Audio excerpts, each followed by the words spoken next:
soy Lorena Castellanos. Qué bueno poder estudiar la palabra juntos aquí en la lectura pública de la Biblia. Nuestro primer pasaje es el Salmo 43, una canción expresando el gran anhelo que tiene el ser humano de conocer a Dios como nuestro refugio, nuestra luz y nuestra esperanza. En Jueces 7 y 8 leeremos de la victoria de Gedeón, pero también del fin de su legado.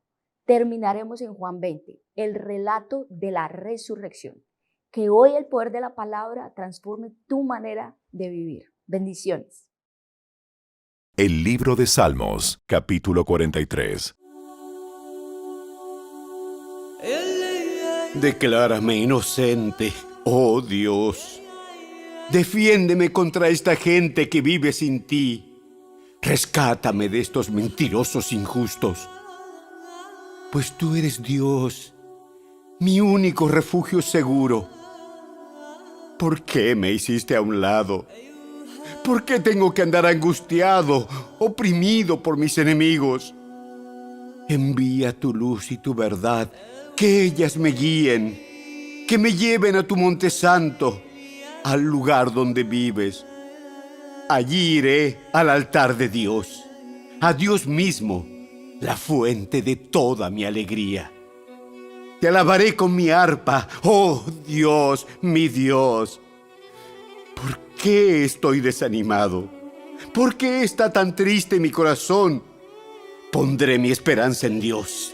Nuevamente lo alabaré, mi Salvador y mi Dios.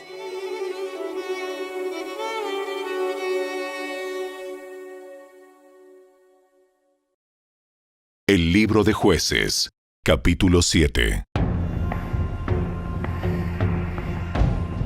Entonces Jerobbaal, es decir Gedeón, y su ejército, se levantaron temprano y fueron hasta el manantial de Harod. El campamento de los ejércitos de Madián estaba al norte de ellos, en el valle cercano a la colina de Moré. Entonces el Señor le dijo a Gedeón: Tienes demasiados guerreros contigo. Si dejo que todos ustedes peleen contra los madianitas, los israelitas se jactarán ante mí de que se salvaron con su propia fuerza. Por lo tanto, dile al pueblo, a todo aquel que le falte valentía o que tenga miedo, que abandone este monte y se vaya a su casa. Así que 22,000 de ellos se fueron a su casa, y quedaron solo 10,000 dispuestos a pelear. Pero el Señor le dijo a Gedeón: Todavía son demasiados. Hazlos descender al manantial, y yo los pondré a prueba para determinar quién irá contigo y quién no. Cuando Gedeón bajó con sus guerreros hasta el agua, el Señor le dijo: Divide a los hombres en 2 grupos. En un grupo, pon a todos los que beban el agua en sus manos, lamiéndola como hacen los perros. En el otro grupo, pon a todos los que se arrodillan para beber directamente del arroyo. Solo 300 de los hombres bebieron con las manos. Los demás se arrodillaron para beber con la boca en el arroyo. Entonces el Señor le dijo a Gedeón: Con estos 300 hombres rescataré a Israel y te daré la victoria sobre los madianitas. Envía a todos los demás a su casa. Así que Gedeón recogió las provisiones y los cuernos de carnero de los otros guerreros y mandó a cada uno de ellos a su casa, pero se quedó con los 300 hombres. El campamento madianita estaba en el valle, directamente abajo de donde se encontraba Gedeón. Esa noche el Señor le dijo: Levántate, desciende al campamento madianita, porque te he dado la victoria sobre ellos. Pero si tienes miedo de atacar, desciende al campamento con tu siervo Fura. Escucha lo que dicen los madianitas y cobrarás mucho ánimo. Entonces estarás ansioso por atacar. Así que Gedeón, acompañado por Fura, descendió hasta el límite del campamento enemigo. Los ejércitos de Madián, de Amalec y del pueblo del oriente se habían establecido en el valle como un enjambre de langostas. Sus camellos eran como los granos de arena a la orilla del mar, imposibles de contar. Entonces Gedeón se acercó sigilosamente, justo cuando un hombre le contaba un sueño a su compañero. Tuve un sueño en el cual un pan de cebada venía rodando cuesta abajo hacia el campamento madianita. Entonces, cuando golpeaba una carpa, la volteaba y la aplastaba.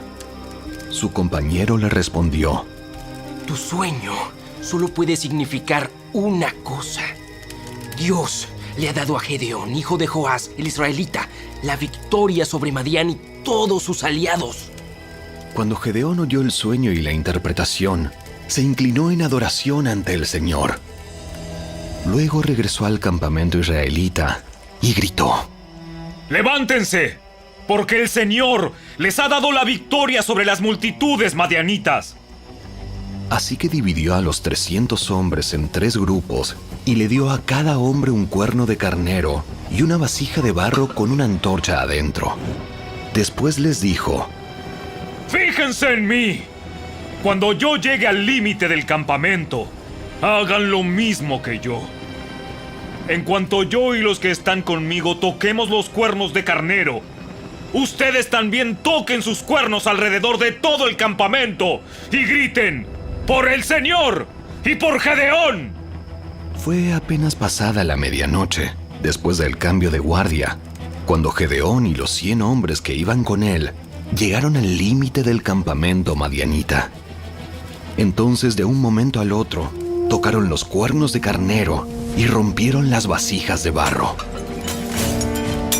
Enseguida los 3 grupos tocaron juntos los cuernos y rompieron las vasijas. Con la mano izquierda sostenían la antorcha ardiente y en la mano derecha llevaban el cuerno y todos gritaban: ¡Una espada por el Señor y también por Gedeón!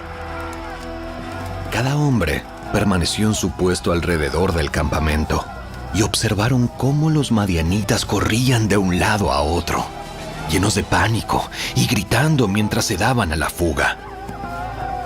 Cuando los 300 israelitas tocaron los cuernos de carnero, el Señor hizo que los guerreros del campamento pelearan entre sí con sus espadas. Los que quedaron con vida huyeron a lugares tan lejanos como Betzita, cerca de Serera, y hasta la frontera de Abel Mehola, cerca de Tabat. Entonces Gedeón mandó a buscar a los guerreros de Neftalí, de Aser y de Manasés, quienes se unieron para dar caza al ejército de Madián. Gedeón también envió mensajeros por toda la zona montañosa de Efraín, que decían: ¡Desciendan para atacar a los madianitas! ¡Frénenlos antes de que lleguen a los vados del río Jordán en Bet-bara! Así que los hombres de Efraín hicieron lo que se les dijo. Capturaron a Oreb y a Zeeb, los 2 comandantes de los madianitas, y mataron a Oreb en la roca de Oreb y a Zeeb en el lagar de Zeeb, y no dejaron de perseguir a los madianitas. Después los israelitas le llevaron las cabezas de Oreb y Zeeb a Gedeón, quien estaba junto al río Jordán. El libro de Jueces, capítulo 8. Entonces la gente de Efraín le preguntó a Gedeón: ¿Por qué nos has tratado así? ¿Por qué no nos llamaste desde el principio, cuando saliste a pelear con los madianitas? Y tuvieron una fuerte discusión con Gedeón. Pero Gedeón les contestó: ¿Qué he logrado yo comparado con lo que han hecho ustedes? ¿Acaso los racimos olvidados de la cosecha de Efraín no son mucho mejores que todos los cultivos de mi pequeño clan de Abiezer? Dios les dio a ustedes la victoria sobre Oreb y Zeeb, los comandantes del ejército madianita.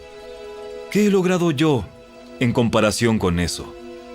Cuando los hombres de Efraín oyeron la respuesta de Gedeón, se calmó su enojo. Luego Gedeón cruzó el río Jordán con sus 300 hombres, y aunque estaban agotados, continuaron persiguiendo al enemigo. Cuando llegaron a Sucot, Gedeón les pidió a los líderes de la ciudad: Por favor, denles algo de comer a mis guerreros. Están muy cansados. Estoy persiguiendo a Seba y a Salmuna, los reyes de Madián. Pero los líderes de Sucot le respondieron: Primero captura a Seba y a Salmuna. Y después alimentaremos a tu ejército. Cuando el Señor me dé la victoria sobre Seba y Salmuna, volveré y les desgarraré la carne con espinos y zarzas del desierto. Desde allí, Gedeón subió a Peniel y una vez más pidió alimentos, pero obtuvo la misma respuesta. Así que le dijo a la gente de Peniel: Cuando vuelva victorioso, derribaré esta torre. Para entonces, Seba y Salmuna se encontraban en Carcor con unos 15,000 guerreros, que era todo lo que quedaba de los ejércitos aliados del oriente, porque ya habían matado a 120,000. Entonces Gedeón rodeó por la ruta de las caravanas que está al oriente de Noba y Jocbea y tomó al ejército madianita por sorpresa. Así que Seba y Salmuna, los dos reyes madianitas, huyeron, pero Gedeón los persiguió y capturó a todos sus guerreros. Después Gedeón regresó de la batalla por el paso de Eres. Allí capturó a un joven de Sucot y le exigió que pusiera por escrito los nombres de los 77 líderes y ancianos de la ciudad. Luego regresó a Sucot y les dijo a los líderes: Aquí están Seba y Salmuna. Cuando pasamos por aquí antes, ustedes se burlaron de mí diciendo: primero captura a Seba y a Salmuna, y después alimentaremos a tu agotado ejército. Entonces Gedeón tomó a los ancianos de la ciudad y los castigó con espinas y zarzas del desierto para darles una lección. También derribó la torre de Peniel y mató a todos los hombres de la ciudad. Después les preguntó a Seba y a Salmuna: Los hombres que ustedes mataron en Tabor, ¿cómo eran? Se parecían a ti. Todos tenían el aspecto de un hijo de rey. Eran mis hermanos, los hijos de mi propia madre. Tan cierto como que el Señor vive, les aseguro que no los mataría si ustedes no los hubieran matado a ellos. Volviéndose a Jeter, su hijo mayor, le dijo: ¡Mátalos! Pero Jeter no sacó la espada, porque era apenas un muchacho y tenía miedo. Entonces Seba y Salmuna le dijeron a Gedeón: ¡Sé hombre! ¡Sé hombre! ¡Mátanos tú mismo! Entonces Gedeón los mató a los dos y tomó los adornos reales que sus camellos llevaban en el cuello. Entonces los israelitas dijeron a Gedeón: ¡Gobiérnanos! Tú y tu hijo y tu nieto serán nuestros gobernantes. Porque nos has rescatado de Madián. Pero Gedeón respondió: Yo no los gobernaré, ni tampoco mi hijo. El Señor los gobernará. Sin embargo, tengo una petición que hacerles. Que cada uno de ustedes me dé un arete del botín que recogieron de sus enemigos caídos. Como los enemigos eran ismaelitas, todos usaban aretes de oro. ¡Con todo gusto! ¡Con todo gusto! Respondieron. Así que extendieron un manto, y cada uno de ellos echó un arete de oro que había recogido del botín. Todos los aretes de oro pesaron unos 19 kilos, sin contar los ornamentos reales, ni los pendientes, ni la ropa de púrpura usada por los reyes de Madián, ni las cadenas que sus camellos llevaban en el cuello. Entonces Gedeón hizo un efod sagrado con el oro y lo puso en Ofra, su pueblo natal. Pero pronto todos los israelitas se prostituyeron al rendir culto a ese efod, el cual se convirtió en una trampa para Gedeón y su familia. Esa es la historia de cómo el pueblo de Israel derrotó a Madián, y éste nunca se recuperó. Y hubo paz en la tierra durante el resto de la vida de Gedeón, unos 40 años más. Luego Gedeón, hijo de Joás, volvió a su casa. Le nacieron 70 hijos varones, porque tuvo muchas esposas.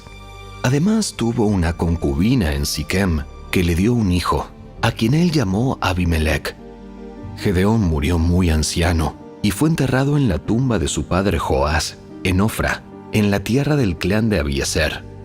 En cuanto murió Gedeón, los israelitas se prostituyeron al rendir culto a las imágenes de Baal y al hacer a Baal Berit su dios. Se olvidaron del Señor su Dios, quien los había rescatado de todos los enemigos que los rodeaban.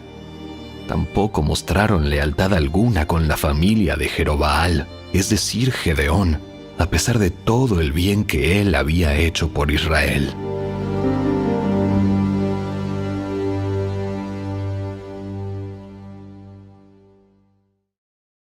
El Evangelio según Juan, capítulo 20. El domingo por la mañana temprano, mientras aún estaba oscuro, María Magdalena llegó a la tumba y vio que habían rodado la piedra de la entrada. Corrió y se encontró con Simón Pedro y con el otro discípulo, a quien Jesús amaba. Les dijo: Sacaron de la tumba el cuerpo del Señor y no sabemos dónde lo pusieron. Pedro y el otro discípulo se dirigieron a la tumba. Ambos iban corriendo, pero el otro discípulo corrió más aprisa que Pedro y llegó primero a la tumba. Se agachó a mirar adentro y vio a los lienzos de lino apoyados ahí, pero no entró. Luego llegó Simón Pedro y entró en la tumba. Él también notó los lienzos de lino allí, pero el lienzo que había cubierto la cabeza de Jesús estaba doblado y colocado aparte de las otras tiras. Entonces el discípulo que había llegado primero a la tumba también entró y vio y creyó, porque hasta ese momento aún no habían entendido las escrituras que decían que Jesús tenía que resucitar de los muertos. Después cada uno se fue a su casa. María se encontraba llorando fuera de la tumba y mientras lloraba, se agachó y miró adentro. Vio a 2 ángeles vestidos con vestiduras blancas, uno sentado a la cabecera y el otro a los pies, en el lugar donde había estado el cuerpo de Jesús. Apreciada mujer, ¿por qué lloras? Porque se han llevado a mi Señor y no sé dónde lo han puesto. Dio la vuelta para irse y vio a alguien que estaba de pie allí. Era Jesús, pero ella no lo reconoció. Apreciada mujer, ¿por qué lloras? ¿A quién buscas? Ella pensó que era el jardinero y le dijo: Señor, si usted se lo ha llevado, dígame dónde lo puso y yo iré a buscarlo. María. Ella giró hacia él y exclamó: Raboní, maestro. No te aferres a mí, porque todavía no he subido al Padre. Pero ve a buscar a mis hermanos y diles: voy a subir a mi Padre y al Padre de ustedes, a mi Dios y al Dios de ustedes. María Magdalena encontró a los discípulos y les dijo: He visto al Señor. Y les dio el mensaje de Jesús. Ese domingo al atardecer los discípulos estaban reunidos con las puertas bien cerradas porque tenían miedo de los líderes judíos. De pronto, Jesús estaba de pie en medio de ellos. La paz sea con ustedes. Mientras hablaba les mostró las heridas de sus manos y su costado. Ellos se llenaron de alegría cuando vieron al Señor. Una vez más les dijo: la paz sea con ustedes. Como el Padre me envió a mí, así yo los envío a ustedes. Entonces sopló sobre ellos y les dijo: reciban al Espíritu Santo. Si ustedes perdonan los pecados de alguien, esos pecados son perdonados. Si ustedes no los perdonan, esos pecados no son perdonados. Tomás, uno de los 12 discípulos, al que apodaban el gemelo, no estaba con nosotros cuando llegó Jesús. Ellos le contaron: ¡Hemos visto al Señor! Pero él respondió: no lo creeré, a menos que vea las heridas de los clavos en sus manos, meta mis dedos en ellas y ponga mi mano dentro de la herida de su costado. 8 días después, los discípulos estaban juntos de nuevo, y esa vez Tomás se encontraba con ellos. Las puertas estaban bien cerradas, pero de pronto, igual que antes, Jesús estaba de pie en medio de ellos y dijo: la paz sea con ustedes. Entonces le dijo a Tomás: Pon tu dedo aquí y mira mis manos. Mete tu mano en la herida de mi costado. Ya no seas incrédulo. Cree. Mi Señor y mi Dios. Tú crees porque me has visto. Benditos los que creen sin verme. Los discípulos vieron a Jesús hacer muchas otras señales milagrosas, además de las registradas en este libro. Pero estas se escribieron para que ustedes continúen creyendo que Jesús es el Mesías, el Hijo de Dios, y para que, al creer en Él, tengan vida por el poder de su nombre.